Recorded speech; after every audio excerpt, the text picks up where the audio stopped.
Hello everyone, my name is Brady Hazlett. I'm an application engineer here at 3M. And we've reached the final installment in our SOP series on blending, where we actually get to apply our base coat and clear coat.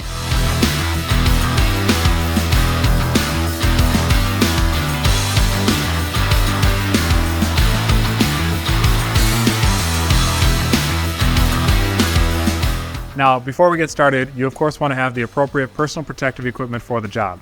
Since we'll be painting today, I'm wearing a full paint suit, my respirator, which is a PAPR. I'll be wearing my safety glasses and some nitrile gloves while I spray. Now this is intended for some professional audiences such as a body shop or a restoration shop. And if you have any questions about safety or warranty, you can find that in the description below. As you can see, we have a repair on a fender and a door on the passenger side of this car.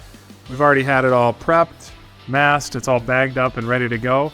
Now the first step we're going to have is cleaning the panels before we actually start applying some product on the repair. So as we talk about the cleaning steps, it's important to note that when you turn on your booth, you can start to kick up some dust and debris, and maybe you have something that comes right out of the blowers themselves. So you want to make sure you turn on the booth and have it fully running while you do your final cleaning steps. As you clean, you want to start with your waterborne cleaners and follow that up with your solvent-borne cleaners. And the last step you'll have is right before you pull the trigger on the spray gun, you want to run across those panels with a tack cloth and make sure the panels are clean and ready for that application. The first product we'll be applying is actually a wet bed.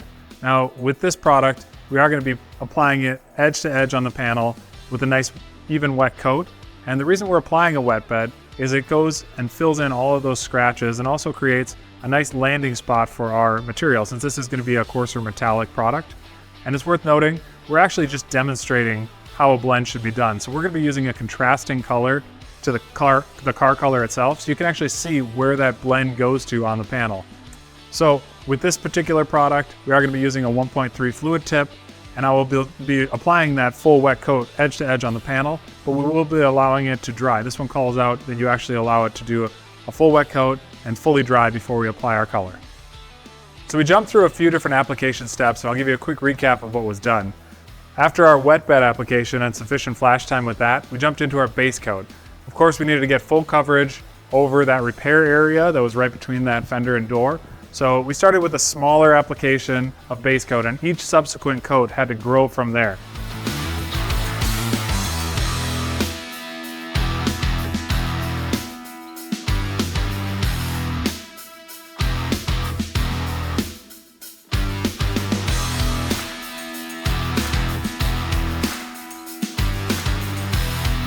So you saw about 3 wet coats before we went into an orientation coat. And you can see where that blend now lands. Of course, we have a different color from the original car color, so it's very easy to see where that blend material went.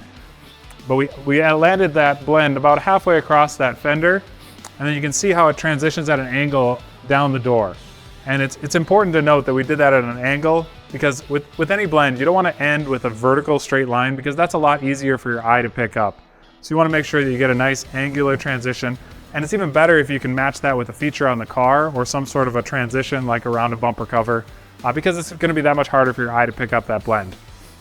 After we were done with our base coat application with that orientation coat to get that metallic to lay out nice and evenly, we went into our 2 coats of clear coat, and that's where we have it now after a bake cycle. So we're all done with this application.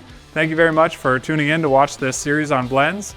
If you like this content, feel free to hit that like button, subscribe, or comment below. And for more content like this, be sure to look in the description for the Collision Repair Academy. We'll see you next time.